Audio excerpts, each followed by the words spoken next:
Hey guys, welcome to my kitchen. I'm Chef Dean Max. Today we're going to do something really great in those cooler nights, an oyster stew. So if you like oyster stew, you're going to love this. So stay with me. Click subscribe if you're not doing that. Give me a thumbs up if you like this video and ring that bell and I'll send you new stuff coming up. So I'll see you back in a second with some oyster stew.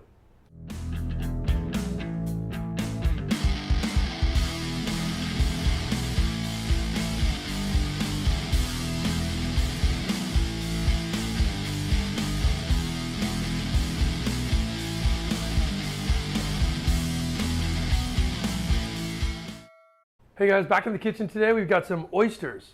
Have you guys ever dealt with those before? But I don't know if you have, but these, on oysters I could probably talk for hours, so I'm going to make it really brief, okay? Southern oysters, warm water oysters I'm talking about North America now, like New Orleans, Florida, southeast coast of Florida. The southeast coast as well, South Carolina. There tend to be warmer oysters, and they can get a bacteria in them that can, cause you to get sick. Northern oysters are a much safer oyster. They don't get that bacteria. So if you're eating raw oysters, you're eating them out of Washington State on the Northwest, or you're eating them out of Vancouver or British Columbia and the East Coast up to Massachusetts, those waters are really good for eating raw oysters out of. But warm water oysters, what I'd like to do is save those for these times like this where we want to have an oyster stew. Now you can see I've got some oysters here. This oyster is like a bigger kind of Florida style oyster, and that's actually a smaller one. This tends to be kind of the shape they usually are, but and I've got some I've already shucked here. So what I'm going to do is show you how to shuck an oyster. So the beveled part of the oyster on the bottom, you stick that down, the flat top's on the top, and the crevice where it connects on the back here, you point that towards you. Now I've got a little oyster knife. Doesn't have to be this like fancy one, but any type of good oyster knife has to have a heavy blade. You have to be able to pry a little bit. Now what you don't want to do with an oyster is jam it in, because it resists like that and you end up poking yourself and stabbing yourself. So you just want to have a dry towel or something to protect your hand from the shell, right? And then I just put it in this little crevice here under there, you see? And then I go up or down and I hold it against it and I pop it. So like that. Now once it pops, then it's free, and you're gonna be able to go slide your knife through it now. Now on the top right of that is the muscle. So we're gonna go gently on the top right with the knife, okay? And when I do that, I break that muscle. You see that? Now when I open it up, you see what I did? I broke the muscle here on that top right, and what it does, it gives me this beautiful oyster that I've not speared it. And that, a lot of times you get oysters and there's bad shuckers and they kind of cut into the oyster. The oyster like that is very delicate. There's a lot of water and juice in that oyster, great flavor. The oyster's been eating and processing the liquid, right? So you want that to be in there. You don't want to poke it. You poke it, the water comes out, you lose the flavor, okay? Now, when we dislodge this, the other thing, a lot of times when you eat a raw oyster, it never doesn't dislodge because they haven't properly dislodged it from the shell. They just cut it, shuck it there, and give it to you. Well, now you got to chew it out. It's not fun. So what you want to do is take this knife now and go underneath of this is a muscle. Go underneath of this and scrape, okay? And scrape away like that to release it. Now you can see how I'm jiggling it on there? It's released. And now at this point, we just drop it in, right? And that's it. So it's super easy to open an oyster. You just got to practice. It takes practice, okay? Again, these bigger oysters are not as easy because they're all misshaped. Good expensive oysters a lot of times have been, they're not raised on an oyster bed where they just dig the whole oyster bed up and get it. They actually individually put the oysters in a bag, and then they tumble the bag sometime to create a deeper shell. It's a much more farmed oyster than just a wild. A wild oyster grows on top of each other. It makes it harder to do stuff with it. But you can see how I shucked that nicely, right? I didn't cut into the oyster. That's your goal, because you don't want to release that water. You want to save that water inside of the oyster until you're ready to eat it. Now, these are great to practice on, because if you go to make your oyster stew and you damage your oysters, it's not a big deal, because that liquid, you can see all the liquid. There's no water in here. That's just liquid from these oysters. Okay, so that shows you how much liquid they give off. Okay, now some of the things that I'm going to put with it here, you can put different things with your oysters too. Some people make like a roux, they want it heavier, so they'll put flour and butter first. I don't do that. I'm going to put butter though. So let me turn on my pan here, get it really hot. Okay, and then I'm going to put butter. And then the butter, we're going to put a nice amount. I've got some beautiful grass-fed butter. You can see that. The color of that's gorgeous. It's not margarine. It's actually grass-fed butter. Now, I put cucumber in. I have some Persian cucumbers. You can use English cucumbers. Cucumber's got a very delicate flavor and goes really nice with those. So I cut it in half, and then I'm going to cut them in half lengthwise now. Probably, I want everything to be really small. So I'm not pureeing this, so I want to cut it really nice. So I lay these like that, sliced thinly. You see that? And then I'm going to come back and I'm going to cut them this way. And I get this beautiful dice of cucumber, right? So you can see. Now, I'm using a Persian cucumber, very small seeds in it. If you're using a bigger cucumber, you want to scoop the seeds out and just use the flesh only, because the seeds will be very watery, and I don't want to really have the wateriness or the seediness of that cucumber. You can see these, you can't even see the seeds, they're so tiny.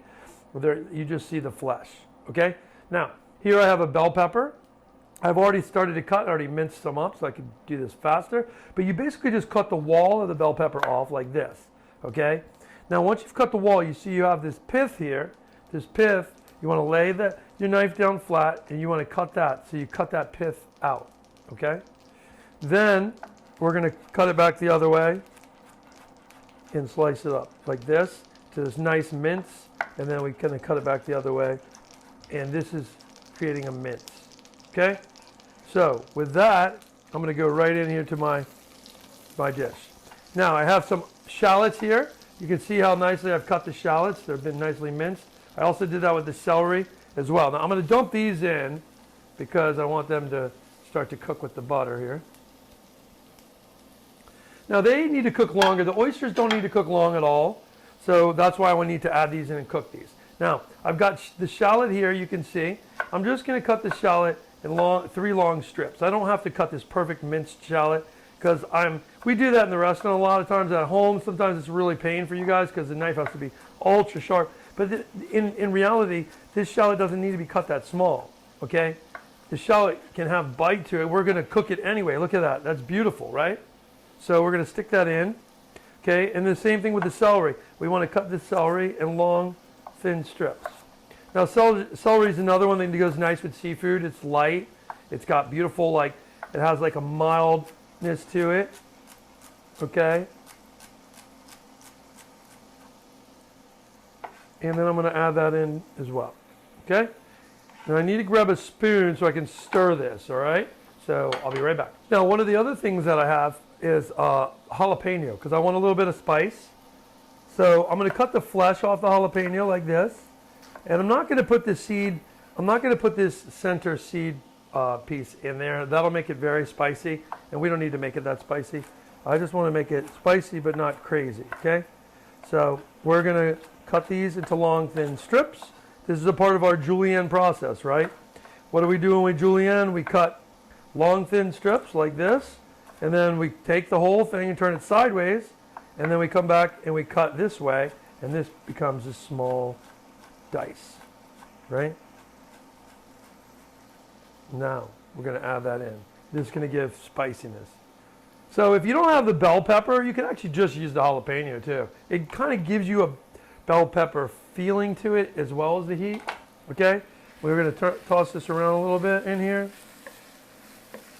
okay? And I want to let this sweat down nice.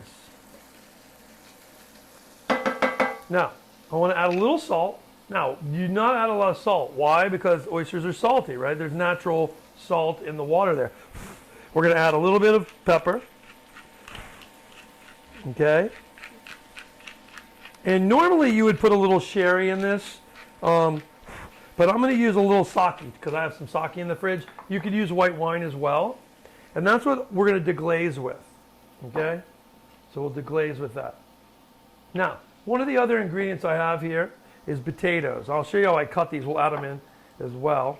I have these little potatoes. Now these little potatoes, I brought them to a boil already. So when you have little potatoes like this or small potatoes, bring them to a boil for 1 or 2 minutes and then just turn it off and let it sit and cool in the liquid. When you do that, the potato is perfectly cooked and then you just slice it. So these potatoes do not need to be cooked, they just need to be warmed, right? So I'm going to put them in there. And I've diced up a few here. And I like to put a lot. This gives my stew a little body, right? And I'm going to keep stirring this.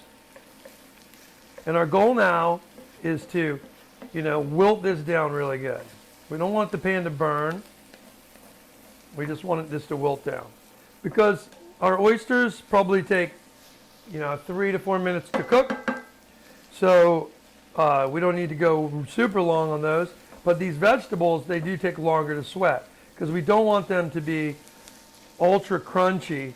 Because your oysters are delicate. They're soft and tender. And when we add them in and we cook them, we want those to have also these vegetables that are delicate and soft too. So over here I've got some parsley. Let's go ahead and cut that up now so we'll have it done. Because parsley is always a good accoutrement. Dill is as well. But, kind of the old New England oyster chowder. Now the old oyster chowder, you wouldn't even put all these things in. One of the almost classic ways to make it is just to use Worcestershire, Tabasco, butter, saute the oysters in butter. You put the milk or half and half on top, and then you flavor it with Tabasco, Worcestershire, and parsley, and you're done. And squeeze some lemon in at the end, and bam. So I've got my parsley chopped up. It doesn't have to be perfectly, like sliced or diced, ultra small. It just needs to be roughly chopped. So when we put it in here, it's going to wilt. It'll be beautiful, right? And these are cooking down slowly and nicely, which is what we want. Now, while this continues to cook, let me talk about how we kind of souped up a traditional garnish for this. Behind me here, I have baked in the oven. You can see I have these oyster crackers. So, did I make these oyster crackers? No, I did not. I bought them, but oyster crackers always have like a bland staleness to them. I mean, they're good when you put them in things, but to me, they need to be cooked a little longer. So, what I've done is I took the oyster crackers right out of the packet. I tossed them with some melted butter and sprinkled some Old Bay on them, and I put them back in the oven, and I've toasted them really nice. So now at this point, they're crunchy.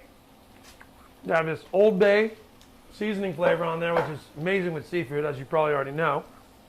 And it's going to be great with it. So that's a good accoutrement. Otherwise, you could use grilled bread. Some people like to serve their stew in in a bread bowl, which is kind of fun too. If you have nice, beautiful, round kind of sourdough bread bowls, that would be amazing. Just dig them out, pour this right in there. You toast them in the oven first, make sure they're hot, crunchy a little.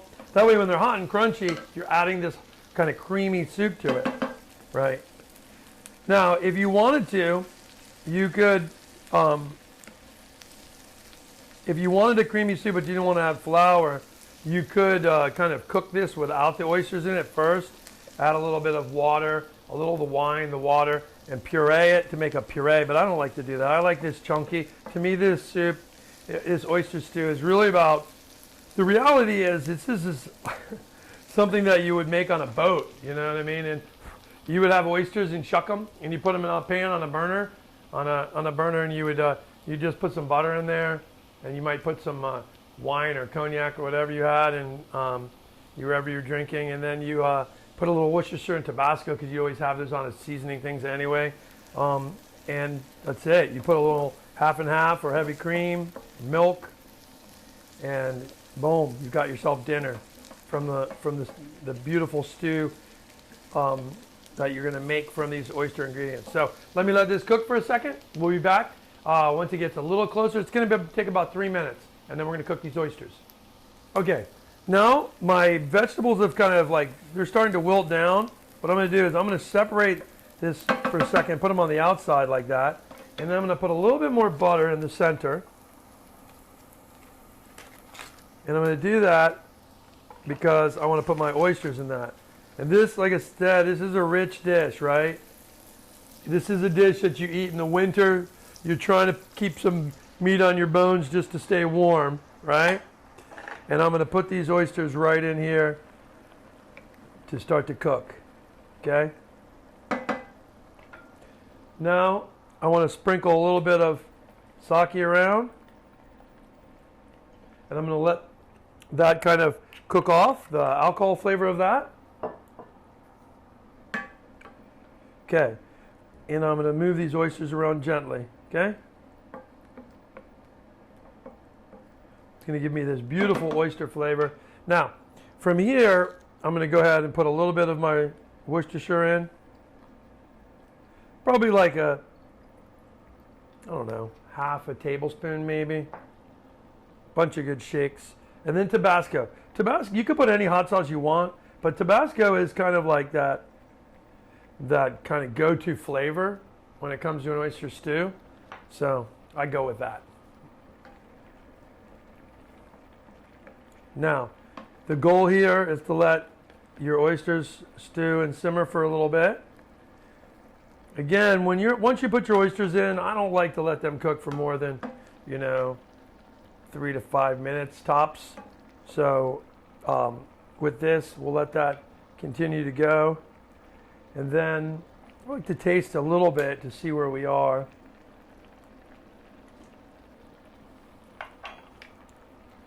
It's nice. Okay. It can use a little salt. It's got pepperiness, so that's fine. So we're good with that. Now I'm going to add my cream, and I want to simmer that, or half and half, excuse me. If you only have cream and milk, you can add half and half of that, or just all half and half. So this is a nice organic half and half. It's going to give this beautiful flavor. Okay, I'm going to add that in. That's going to stop my cooking process for a second here. And I'm going to let this come to a simmer, and we're going to try it out. So stay with me. Okay, so here we are about 2 minutes later. The soup's starting to simmer now. As you can see, it's done for me. Once it starts to simmer like that, oysters are cooked. You can see when I pick those up, right? They've really kind of shrunken down, and they've lost all their juice. I'm going to put a touch more salt. I'm going to turn this off because it's done. Okay? And I'm going to squeeze some lemon in there. Fresh lemon in there is always a great flavor right at the end. Okay? Then I'm going to go ahead and stir this around. I'm going to put this in my pot. You can see these beautiful oysters, great vegetables, right? All that go really nice with this.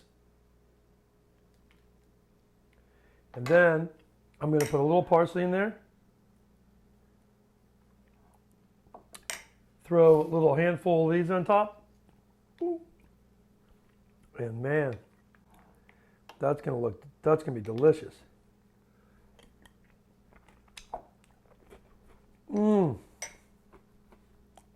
Super hot. But wow, the flavor you get from these oysters and the way that they flavor this dish with those beautiful vegetables, nothing overpowers anything.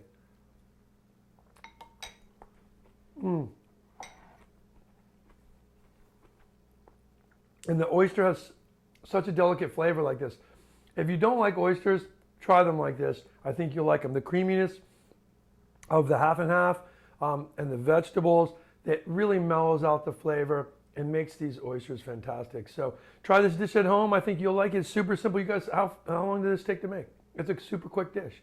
So, you know, there's a few things you prep ahead of time, and then bam, you knock it out. You can buy the oysters already shucked. You can buy them like that. They come in a little, they'll come in a little fresh container at your fishmonger. Just ask them, and there's usually like a dozen in there. So it's probably enough to, or maybe even 2 dozen. So it might be even enough to double this batch, and you can make this for, you know, 4 to 6 people. So try this at your next party.